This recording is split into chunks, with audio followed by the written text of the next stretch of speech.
प्रेक्षकांनो, प्रेमाची गोष्ट या मालिकेत चांगलाच तमाशा रंगलाय आज. तर आजच्या या 7 जूनच्या रिव्ह्यूमध्ये तुम्ही पाहत आहात, ही सावनी येते तिथे पोलीस स्टेशनला आणि म्हणते मी मिहिरची बहीण आहे. ॲक्च्युली ना मिहिरची काही चूक नाही आहे, तुम्ही त्याला अटक केली आहे ना. मी मिहिरच्याच लग्नासाठी ते सोनं घेतलं होतं, त्याला डेस्टिनेशन वेडिंग करायचं आहे ना, तर ते सोनं आणि पैसे मीच म्हणजे घेतले होते. ते पोलीस म्हणतात, अहो मॅडम सोनं खरेदी केलं असेल तुम्ही तर त्याची पावती दाखवा. सावनी म्हणते हो दाखवते मी, पण ते महत्त्वाचं नाही हो. महत्त्वाचं हे की आमचं एक नातलग आहे, कार्तिक नाव आहे त्याचं, त्याने ते पैसे चोरले हो माझ्याकडनं. आमच्या घरून बॅग चोरली हो त्याने सागरला अडकवण्यासाठी, आणि सागर अडकला म्हणून मिहिर पण अडकला हो. मिहिरने स्वतःवर आळ घेतलाय. हे बघा, आमच्या मिहिरची आणि सागरची काही चूकच नाही बघा याच्यामध्ये. तुम्ही मिहिरला सोडून द्या, ती स्वाती सागर सगळे आले तिथे. आता हे पोलीस म्हणतात, अहो कोण आहे हा कार्तिक. मग आता ही स्वाती सांगते, म्हणजे ती बयान देते की मी स्वाती आहे, माझे मिस्टर आहेत त्यांनी माझ्याकडेच ती बॅग दिली होती आणि मीच ती बॅग ठेवली स्टोरूममध्ये. आता सागरने सगळं ऐकलंय आणि त्याला विचारायला धक्काच बसलाय. आता ही स्वाती सगळा कबुली जबाब देते की हे सगळं मी कार्तिकच्या सांगण्यावरनं केलं आहे. मग हे पोलीस म्हणतात, तुम्ही आधी का नाही केलं हे सगळं. मग स्वाती म्हणते, मला कळाल्यावर मी पोलीस कंप्लेंट करायला आले होते, पण त्या कार्तिकला कळलं म्हणून त्याने किडनॅप केलं हो मला. आता सागरला धक्काच बसला. मुक्ता म्हणते, आमच्याकडे पुरावा आहे. आता या मुक्ताने तो व्हिडिओ दाखवलाय कार्तिकचा तिथे सागरला आणि पोलिसांना. आता मला सांगा प्रेक्षकांनो, ही मुक्ता जेव्हा बोलत होती त्यांच्याशी, तर आधी सावनीने आणि त्या हर्षवर्धनने त्यांचे गुन्हे कबूल केले होते ना, त्यांना का अडकवलं नाही मुक्ताने. असो, तर आता हा व्हिडिओ बघितल्यानंतर, म्हणजे लावरे तो व्हिडिओ बघितल्यानंतर सगळ्यांनाच धक्का बसलाय. आणि आता तो कार्तिक तिथे आलाय आणि म्हणतोय, काय झालं, मला का अटक केली तुम्ही. स्वाती काय झालं ग. अगं मी तुला किडनॅप केलं ग स्वाती, पण मी तुला कुठे हर्ट केलं, माझं खूप प्रेम आहे ग तुझ्यावर. हा कार्तिक आता सांगत असतो, मी काही केलेलं नाहीये, मला पण अडकवलंय हो. ऐका माझे इन्स्पेक्टर साहेब. त्या इन्स्पेक्टरच्या डोक्याचं दही होणार आहे आता. शेवटी तो म्हणतो, अटक करा रे याला. मग त्या कार्तिकला जेलमध्ये टाकतात आणि या मिहिरला जेलच्या बाहेर काढतात. मिहिर जेलच्या बाहेर आलाय आणि सावनीकडे असं रागाने बघतोय. आता सागर, ही मुक्ता सगळे विचारतात, कसा आहेस मिहिर. मिहिर म्हणतो, मी ठीक आहे वहिनी. आता सावनीला खूप जेलसी होत असते की तिचा सख्खा भाऊ तिच्याशी न बोलता मुक्ताशी इतका मोकळं बोलतो. सागर त्याला मिठी मारतो आणि म्हणतो, कसा आहेस बाबा. आता या जेलमधनं तर सुटलाय, पण या लग्न नावाच्या जेलमधून कसा सुटशील तू. मुक्ता म्हणते, सागर काय बोलताय तुम्ही हे. मग सागर म्हणतो, अनुभवाचे बोल आहे बाबा, डबल अनुभव सांगायला हवा होता सागरने. कार्तिक असा रागाने बघतोय आता या सगळ्यांकडे. आणि आता हे सगळेजण निघून जातात. ती सावनी सही करत असते बेलची आणि हे सगळेजण सावनीशी एकही शब्द न बोलता निघून जातात. म्हणजे मिहिर पण तिला थँक्यू म्हणत नाही. पण आता इकडे हर्षवर्धन आणि सावनीचं सीन दाखवलंय. हर्षवर्धन खेकसतो तिच्या अंगावर, तुला हे सगळं करायची काय गरज होती सावनी. सावनी म्हणते, अरे मिहिर माझा भाऊ आहे हर्षवर्धन.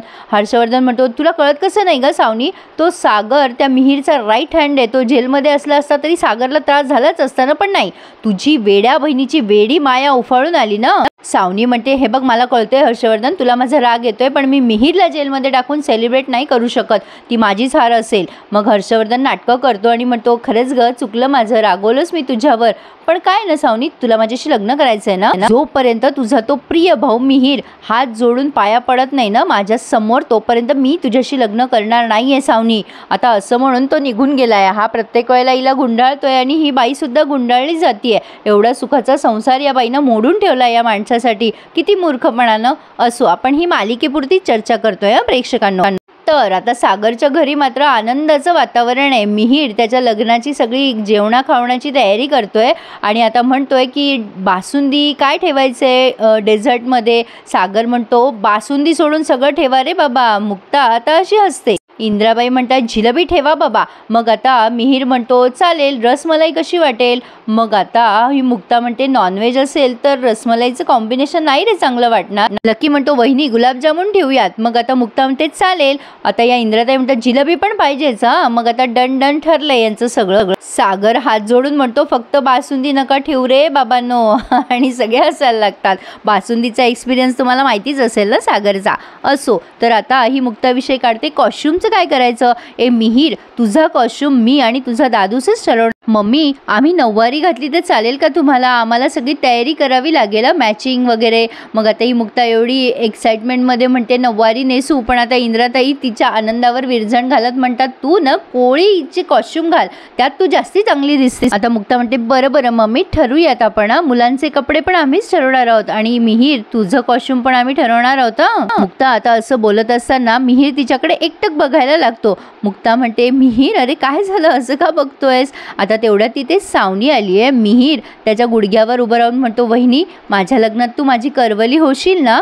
आता मुक्ता त्याच्याकडे बघतच राहते. तिथे असलेला एक पेढा त्याच्या तोंडात भरवते आणि म्हणते हो रे राजा, तुझ्या लग्नात करवली व्हायला म्हणजे मिरवायला आम्हाला खूप आवडेल. आता इथून पुढचा तमाशा तर तुम्ही स्किप करूच नका. आता तिथे सावनी आली आहे आणि आता तिला प्रचंड राग आलाय हा सीन बघून. मुक्ता मिहीरला इमोशनल होऊन इतकी छान पेढा भरवतीये वगैरे, हे सावनीच्या कसं पसनी पडेल ना. सावनी आता तिथे येते आणि मोठ्या मोठ्याने टाळ्या वाजवायला लागते आणि मुक्ताला वाटेल ते बोलते. सावनी म्हणते वा मुक्ता वा, भोळेपणाचं चांगलं नाटक करतेस तू. किती दिवस हा भोळेपणाचा आवडणार आहेस ग? मिहीर म्हणाला करवली हो, त्याला की तयार झालीस ना तू? तुला स्वतःचा सख्खा भाऊ नाहीये ना, म्हणून तुला तर सवय आहे ना तुझ्याकडे जे नाहीये ते दुसऱ्याकडून चोरायची. आता मात्र सगळ्यांनाच राग आलाय. मग सावनी म्हणते बरोबर आहे ना, तुला स्वतःला मूल होऊ शकत नाही म्हणून तू सईला माझ्यापासून हिरवलंस आणि आता आदित्यवर तुझा डोळा आहे. आता एवढंच बाकी होतं की माझ्या भावाला पण माझ्यापासून चोरलंस ना तू. तुला माझीच माणसं मिळतात का ग चोरायला? आता सागर खूप चिडतो आणि म्हणतो ए सावनी, थोबाड बंद कर तुझं, तुला इथं कोणी बोलवलंय का? सावनी म्हणते ए शटअप सागर, तू याच्यापासून लांब राहा. आता मुक्ता बघतच राहतीये काय तमाशा आहे. आता मिहीर खूप चिडतो आणि म्हणतो ए तुझं इथं काय ग सावनी, मागच्या वेळेला आली तेव्हा माझा साखरपुडा मोडला होतास ना तू. मिहीर सावनीच्या अंगावर धावून जातो तेव्हा हे सगळेजण त्याला थांबवायचा प्रयत्न करतात आणि स्पेशली मुक्ता त्याला थांबवते आणि म्हणते मिहीर काय चाललंय तुझं?